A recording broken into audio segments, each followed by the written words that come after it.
Remember when pulling all-nighters felt like your superpower? As a kid, it was all fun and games. You could turn each one of your major deadlines into back-to-back all-nighters. You were so good at it that procrastination became as much a habit, maybe even a lifestyle. But now that you're older, your knees aren't the only thing begging you to live a more measured life.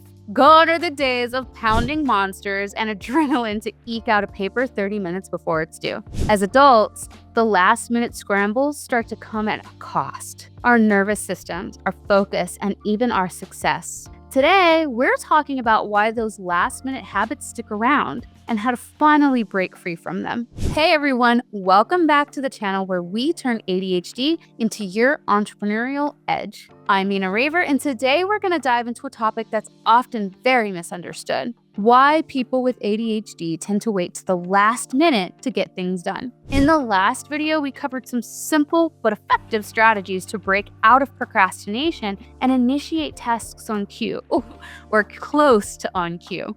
Today, I want us to dig deeper into why we keep waiting until the last minute. Understanding why we procrastinate in the first place is the first step to breaking the cycle for good. So let's unpack the 3 core reasons ADHD brains struggle with deadlines and how to overcome them. Waiting until the last minute to start or complete a task is a common experience for people with ADHD. On the surface, it might look like procrastination, but there's a lot more going on under the hood. Let's break down the key reasons why this happens and why it's not just about putting things off. Starting with the big one, task initiation. This is something we've touched on before, but it's at the heart of why we wait until the last minute to get things done. Because for people with ADHD, starting a task can feel like climbing a mountain. It's not that you don't want to start, it's that your brain struggles to activate the processes needed to get your body going. As the deadline approaches, though, the anxiety or urgency of the situation can provide the extra push your brain needs to kick into gear. It's like that looming deadline is the spark that finally gets the engine going. Again, this isn't about procrastination, it's not about willpower, and it's certainly not a personality flaw. It's about how your brain needs that external pressure to overcome the task initiation hurdle. Now, task initiation isn't the only thing at play here. There's another reason we tend to wait until the last minute, and it has to do with how ADHD brains experience time itself. Next up is something that every person with ADHD knows entirely too well: time blindness. This isn't just a cute little term. It's a real issue that makes it difficult to perceive the passage or meaning of time. Without a clear sense of how much time is passing or how much time you need to complete a task, it can be hard to judge when you actually need to get something started. But when a deadline gets close, that sense of urgency finally kicks in, and you can perceptually rely on your gut feeling of urgency where your concept of time didn't support you. Plus, the adrenaline boost created by the fear of consequences of failure helps align your body, mind, and creativity to the task at hand, which is what task initiation,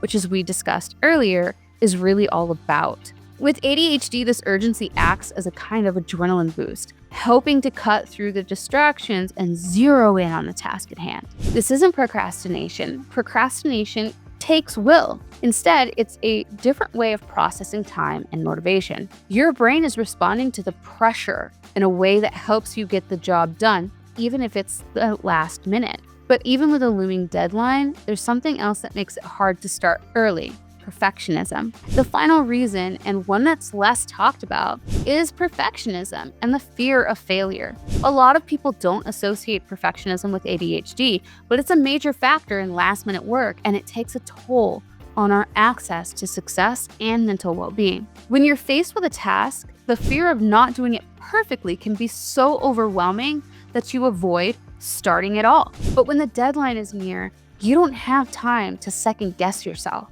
And that pressure frees you to just get it done. When a task first shows up on your to-do list, you might feel a lot of pressure to do it perfectly, which can be paralyzing. This fear of not meeting your own high standards can lead to avoidance, waiting until the last minute so that you don't have time to overthink or second guess yourself.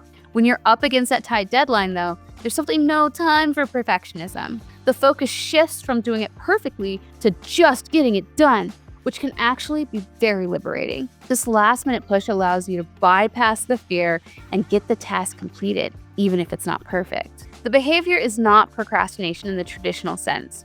It's a way of managing the anxiety and perfectionism that can otherwise hold you back.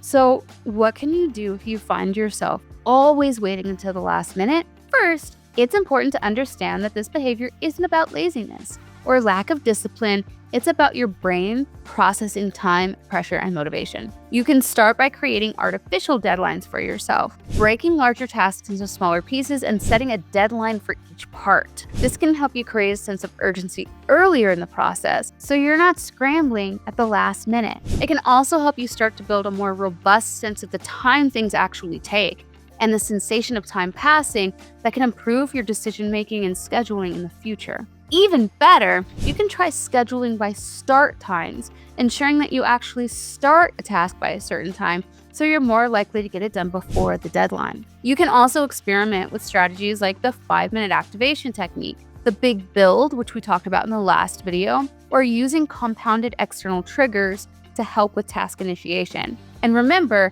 it's okay to aim for good enough. In most cases, done is better than perfect, and no one holds your standard of perfection. Now, I know that was a lot, so let's bring it all together. If you have ADHD and tend to wait to the last minute, it's not because you're a procrastinator, lazy, or undisciplined. It's because your brain processes time, urgency, and task initiation differently.